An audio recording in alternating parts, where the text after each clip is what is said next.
ఏమైనా పెద్దలకు, తండ్రులకు, ఈ ప్రాంతంలో నివసిస్తున్న వారందరికీ కూడా ప్రభు అయిన యేసుక్రీస్తు వారి ప్రశస్తమైన నామములో ఈ మంచి శుక్రవారం శుభాకాంక్షలు తెలియజేస్తూ ఉన్నాం. పిల్లరా, దీన్ని మంచి శుక్రవారం అని ఎందుకు అన్నారు అనేది ఒకసారి మీకు తెలియజేయాలని అపేక్షిస్తున్నాం.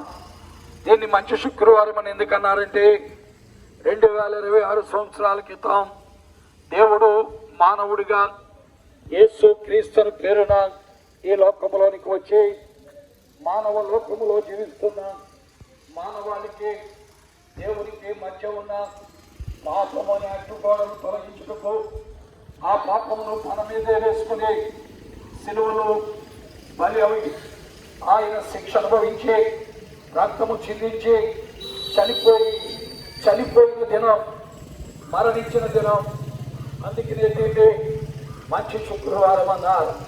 వీళ్ళరా, మానవులైన మనం పాపములో ఉన్నవారు, మనలో పాపమున్నదే, మనలో పాపము లేదని చెప్పగలిగిన వారు ఎవరు కూడా ఉండరు. ప్రతి వ్యక్తి కూడా పాపులే. అందుకే ఈ రోజున ఎంత పెద్ద విద్యావంతులైనా సరే పేపర్లో మనం చూస్తున్నాం, ఐఏఎస్ కలెక్టర్స్, పెద్ద పెద్ద జిల్లా అధికారులు ఎన్నో రకాలైన తప్పులు చేసి పట్టబడి ఎన్నో రకాలుగా పీడింపబడుతున్న సంగతి మనం చూస్తున్నాం. దీనికి కారణం మానవునిలో ఉన్న పాపమే. ఈ పాపము దేవునికి మానవుడికి మధ్య అడ్డుగోడగా వచ్చింది. ఇటీవల రాపూర్లో మనం చదివాం, ఆర్టీసీ పెట్రోల్ బంకులో మరి పెద్ద వారు ఇరుక్కున్నారు. కారణం ఏంటి? వారి విద్యావంతులు కాగా, మంచి చదువులు చదువుకోలేదా, మంచి పదవులు లేవా వారికి. అయితే దాదాపు 80 లక్షల రూపాయలు స్కామ్ అక్కడ జరిగిందని వారిలో ఇలాంటి వారు నాటి పట్టబడ్డారు. కాబట్టి మానవునిలో పాపములదే, పాపము లేని మానవుడు ఒక్కరికున్నాడే. మానవులందరూ కూడా పాపులే అని దేవుని వాక్యము సెలవిస్తూ ఉన్నది. వీళ్ళారా, ఈ పాపము మానవునికి దేవునికి మధ్య అడ్డుగోడగా వచ్చింది. ఈ అడ్డుగోడల వల్ల మానవుడు దేవుడిని చూడలేకపోతున్నాడు. వీళ్ళారా, ఈ అడ్డుగోడ తొలగిపోవడం ద్వారానే మనము దేవుడిని చూడగలం. ఈ అడ్డుగోడలు ఎలా తొలగిపోతాయి? దేవుడే మానవుడిగా భూమి మీదకి రావాలి, మానవుని పాపము కొరకై రక్తము చెందించాలి, శిక్ష అనుభవించాలి, ఆయన చనిపోవాలి. అలాగే చనిపోయిన వాడే ఆ ప్రభువైన యేసుక్రీస్తు వారు.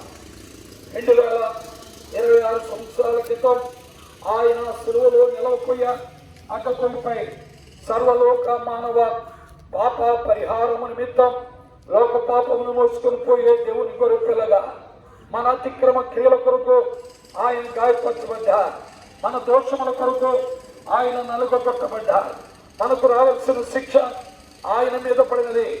అలాగున మనము అనుభవించవలసిన శిక్ష యావత్తు ఆయన అనుభవించి మన కొరకై మొత్తబడ్డారు. మన రోగాలను భరించారు, మన వ్యసనాలను భరించారు, మన కొరకు మొత్తబడ్డారు. బాధనుందా, శ్రమనుందా, శిక్ష అనుభవించారు, ధృవీకరించబడ్డారు.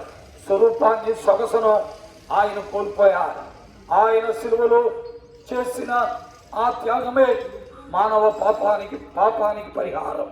పిల్లారా, అందుకే లేఖనములో రాయబడి ఉంది, యేసు ప్రభు వారు చెప్పారు, నేనే మార్గం, సత్యం, జీవం, నా ద్వారా తప్ప ఎవరు దేవుని యొద్దకు చేరలేదన్నారు. దేవుణ్ణి చేరాలంటే దేవునికి మానవునికి మధ్య ఉన్న పాపమనే అడ్డుగోడ తొలగిపోవాలి. పాపమనే అడ్డుగోడ తొలగిపోవాలంటే రక్తము చిందించబడాలి. ఆ రక్తము ఎవరిది?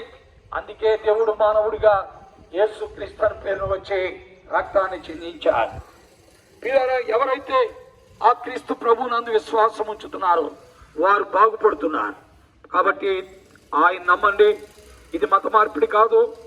మా మతంలో కలుపుకోవడానికి ఇన్ని మాటలు మేము చెప్పట్లా. క్రైస్తవ మతంలో మీరు చేరొద్దు. క్రైస్తవ మతంలో త్రాగుబోతులు, చోదగాళ్ళు, దొంగలు, వ్యభిచారులు, లంచగొండ్లు, మోసగాళ్ళు ఉన్నారు. అయితే క్రీస్తులో పాపము లేదు. క్రీస్తు పవిత్రుడు, నిర్దోషి, నిష్కమషుడు, పాపులలో చేరక ప్రత్యేకంగా ఉన్న దేవుడు.